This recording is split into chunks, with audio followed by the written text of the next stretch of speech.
नमस्कार दोस्तों, आइए राजा भोज स्टोरी के पार्ट 2 स्टार्ट करते हैं। लोगों ने बाजीगर के कटे अंगों को देख काफ़ी विचार विमर्श किया। अब जब उनके पास कोई दूसरा रास्ता नहीं बचा तो राजा ने उसके कटे अंगों को चिता देने का आदेश दिया। चिता की बात सुनते ही बाजीगरनी उठ खड़ी हुई और रोते रोते बोली, बाजीगरनी महाराज, मैं अपने पति के साथ सती होना चाहती हूँ। राजा भोज और उनकी रानियों ने बाजीगरनी को खूब समझाने की कोशिश की कि तुम अभी जवान और काफ़ी खूबसूरत हो, तो यूँ सती होकर अपना जीवन समाप्त मत करो। लेकिन बाजीगरनी ने हट कर ली और बोली, महाराज, या तो मुझे मेरे पति के साथ सती करो, वरना मैं यहाँ मौजूद समस्त जनों को श्राप दूंगी, जिसकी पीड़ा से आप लोग कभी उभर नहीं पाओगे। श्राप शब्द उस समय बहुत मायने रखता था। लोग इससे भयभीत होते थे। खुद राजा भोज भी श्राप का नाम सुनते ही भयभीत हो गए। अब जब खूब समझाने पर भी वह नहीं समझी तो राजा के पास कोई दूसरा विकल्प नहीं बचा। बाजीगर के साथ बाजीगरनी को सती कर दिया गया। लेकिन समस्या यहीं समाप्त नहीं हुई थी। असली समस्या तो अभी आनी बाकी थी। अभी दोनों की चिता ठंडी भी नहीं हुई थी कि राजा और प्रजा ने देखा बाजीगर धीरे धीरे रस्सी से उतरता हुआ वापस आ रहा था। बाजीगर को यूं उतरता देख वहां मौजूद सभी लोगों की आंखें खुली की खुली रह गईं। एक बार फिर उनके मन में सवालों का तूफान उठने लगा। अब बाजीगर नीचे पहुंच गया और राजा भोज के सामने आकर बोला, तो बताइए महाराज, कैसे लगी आपको मेरी कला? मैं आकाश में जाकर वापस आया हूँ। राजा और प्रजा एक मूर्ति की अवस्था में बाजीगर को देख रहे थे।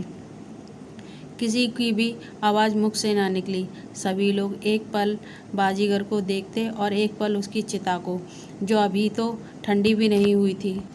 अब बाजीगर थोड़ा गुस्सा होने लगा और बोला कि मैंने इतना अच्छा खेल का प्रदर्शन किया और कोई भी मेरी प्रशंसा नहीं कर रहा है।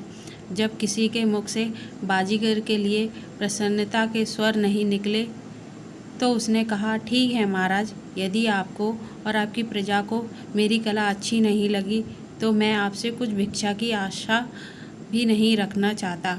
हम किसी दूसरी नगरी में जाकर अपनी कला का प्रदर्शन करेंगे। आप मेरी बाजीगरनी को बुला दीजिए, जिसको मैं आपके पास सुरक्षित छोड़कर गया था। राजा भोज एक पत्थर की मूर्ति की तरह बाजीगर को देखते रहे। बाजीगर अपनी पत्नी को ढूंढने लगा, लेकिन जब काफ़ी ढूंढने पर भी वह नहीं मिली तो बाजीगर ने क्रोध में आकर राजा भोज पर कलंक लगाना शुरू कर दिया।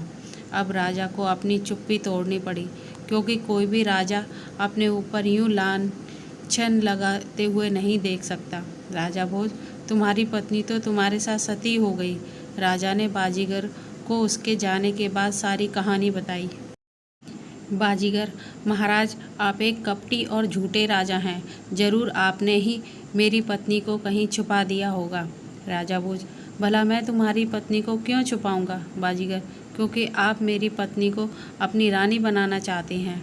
मेरी बाजीगरनी जैसी सुंदर और रूपमती स्त्री पूरे संसार में नहीं है, और ना ही आपकी कोई रानी इतनी सुंदर है। आप एक चरित्रहीन राजा हैं।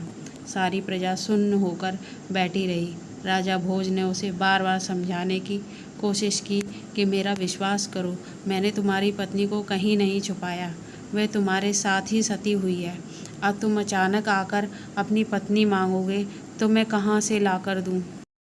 बाजीगर, मैं नहीं जानता था कि एक 14 विद्या निदान राजा भी इस कदर झूठ बोल सकता है। मैं स्वयं आपके सामने जिंदा खड़ा हूँ, तो मेरी पत्नी सती कैसे हो सकती है? या फिर आपके मन में कपट आ गया है? मेरे जाते वक्त आपने मेरी शर्त अनुसार मुझे वचन दिया था कि जब तक मैं नहीं आता तब आप मेरी पत्नी को सुरक्षित रखेंगे, और अब जब मैं अपनी पत्नी आपसे मांग रहा हूँ तो आप नाटक कर रहे हैं। मुझे आपसे कुछ भी भिक्षा या दान नहीं चाहिए। आप केवल मेरी पत्नी मुझे लौटा दीजिए। राजा भोज, बाजीगर, तुम्हें जो सज़ा मुझे देनी है तुम दे सकते हो, किंतु मैं मरे हुए प्राणी को जिंदा नहीं कर सकता। बाजीगर, महाराज, यदि मैंने अपनी पत्नी आपके महल से निकाले तो तब आप क्या करोगे?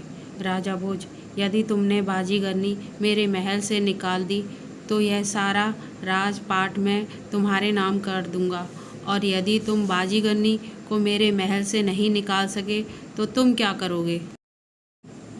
बाजीगर, महाराज, यदि मैं अपनी बाजीगरनी को आपके महल से नहीं निकाल सका तो जितना राजपाट आपका है इससे दुगना मैं आपको दूंगा। राजा ने हामी में अपना सिर हिलाया। बाजीगर ने महल में प्रवेश करने के लिए अपने कदम बढ़ाए। उसके पीछे राजा भोज, उनकी रानियां, मंत्रीगण और समस्त प्रजा भी बाजीगर के पीछे पीछे महल में पहुंच गए। महल में पहुंचते ही बाजीगर ने जोर से आवाज़ लगाई, बाजीगरनी, कहाँ हो तुम? आ जाओ, हम चलते हैं। ऊपर से आवाज़ आई, आती हूँ जी। बाजीगरनी एक कक्ष से बाहर निकली और बाजीगर के पास आ पहुँची। बाजीगरनी को देख राजा भोज और समस्त जन अचंभित हो गए। आज मानो सबके लिए एक ऐसा दिन था जहाँ सबके सामने सवालों का एक पहाड़ खड़ा हो गया था, लेकिन जवाब का एक कण नहीं दिख रहा था। बाजीगर, अब बोलिए राजा, क्या सफाई देंगे आप? राजा भोज, मैं नहीं जानता यह कैसी लीला रची जा रही है, लेकिन मैं एक सच्चा राजा हूँ जो अपनी शर्त अनुसार यह राजपाट आपको सौंपना चाहता हूँ। बाजीगर, राजा, मुझे आपके राजपाट में कोई दिलचस्पी नहीं है।